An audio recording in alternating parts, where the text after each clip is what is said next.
Hi! Mahashivratri 4 காலத்தோட timing என்னென்ன அப்படிங்கிறத பார்த்துட்டு வந்துடலாம். முதல் காலம் பார்த்தீங்கன்னா 7:30 மணிக்கு ஸ்டார்ட் ஆகுது. ஒரு 1 ஹவர் வந்துட்டு இதுக்கு கணக்கெடுத்துக்கலாம். 7:30 to 8:30 மணி நைட்டு வந்து தான் பண்ணணும். முதல் காலத்தில் பார்த்தீங்கன்னா பிரம்மா தான் வந்துட்டு சிவபெருமானோட சிவலிங்கத்துக்கு பூஜை பண்ணுவாங்க.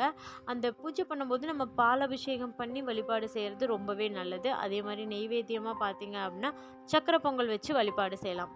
2ஆம் காலத்தோட நேரம் பார்த்தீங்க அப்படின்னா 10:30 மணிக்கு தொடங்குது. 10:30 மணிக்கு ஆரம்பித்து அந்த பூஜை நேரத்தில் வந்து மகாவிஷ்ணு சிவலிங்கத்துக்கு பூக்களால் அர்ச்சனை செய்து வழிபாடு செய்வார். இதுக்கான நெய்வேத்தியம் பார்த்தீங்க அப்படின்னா பஞ்சாமிர்தம் அண்ட் வெண்பொங்கல் 2 செஞ்சுமே வந்து வழிபாடு செய்யலாம். ஏதாவது ஒன்று செஞ்சாலுமே சரி, உங்களால் முடியும்னா 2மே செய்யுங்க.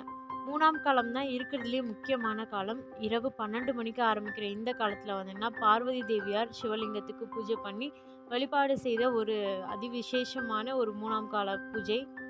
முதல் 2 காலத்துலேயுமே நம்மளால பூஜிக்க முடியல, கண்விழிக்க முடியல அப்படின்னாலுமே பரவாயில்ல. 3ஆம் கால பூஜையில் பார்த்தீங்கன்னா இளநீர் அபிஷேகம், பால் அபிஷேகம் அண்ட் வந்துட்டு ஒரே ஒரு வில்வ இலை வச்சு அபிஷேகம் செஞ்சாலுமே அது ரொம்பவே சிறப்பான ஒரு பலனை தரும்னு சொல்லுவாங்க. 3ஆம் கால பூஜை பார்வதி தேவியார் பண்ணதுனால அது ரொம்பவே அதிவிசேஷமாக பேசப்படும்.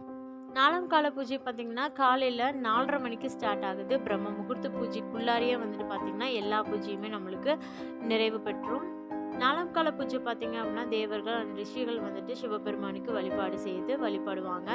அதே மாதிரி என்ன அபிஷேகம் பண்ணலான்னா பால் அபிஷேகம் பண்ணி வழிபாடு செய்கிறது ரொம்பவே சிறந்தது. அதே மாதிரி நெய் கலந்த சாதம் வந்துட்டு சுவாமிக்கு நெய்வேத்தியமாக வைக்கலாம். நீங்கள் யாரெல்லாம் மகா சிவராத்திரிக்கு கண் விழிச்சு விரதம் இருந்து வழிபாடு செய்வீங்க அப்படிங்கிறத மறக்காமல் கமெண்ட்டில் ஷேர் பண்ணிக்கோங்க. நீங்கள் கோயிலுக்கு போய் விரதம் இருக்கிற மாதிரி இருந்துச்சுன்னா கோயிலில் கொடுக்குற பிரசாதம் கொஞ்சமாக நம்ம எடுத்துட்டு விரதம் வந்துட்டு ஸ்டார்ட் பண்ணிக்கலாம். 4 காலத்தில் 4ஆவது காலம் வந்துட்டு பார்த்திங்க அப்படின்னா அதிகாலை 4:30 மணிக்கு நம்ம பூஜையெல்லாம் முடிச்சதுக்கப்புறம் நம்ம தியானம் செய்கிறது இதில் மிகப்பெரிய ஒரு முக்கியமான ஒரு அம்சம். டெய்லியுமே தியானம் பண்ண முடியாதவங்க இந்த சிவராத்திரிக்கு ஒரு 1/2 மணி நேரம் தியானத்தில் உட்காந்து சுவாமியோட வழிபாடை நம்ம செஞ்சு அவரோட பிரார்த்தனைகள் எல்லாமே படித்து பாராயணம் பண்ணும்போது கண்டிப்பாக அதனோட பாசிட்டிவிட்டி கிடைக்கும். உங்களோட வேண்டுதலும் சீக்கிரமாக நிறைவேறும். சிவராத்திரி விரதம் ஸ்டார்ட் பண்ணுறவங்க நாளைக்கு காலையில் பிரம்ம முகூர்த்தத்துலேயே வந்துட்டு விரதத்தை ஸ்டார்ட் பண்ணிவிட்டு அன்றைக்கி நாள் ஃபுல்லாமே வந்துட்டு பட்டினியாக இருக்க முடிஞ்சால் இருங்க, இல்லைன்னா எளிய உணவாக பால் பழங்கள் எடுத்துகிட்டு தண்ணீர் நிறையா குடிச்சிட்டு விரதத்தை ஸ்டார்ட் பண்ணிக்கலாம்.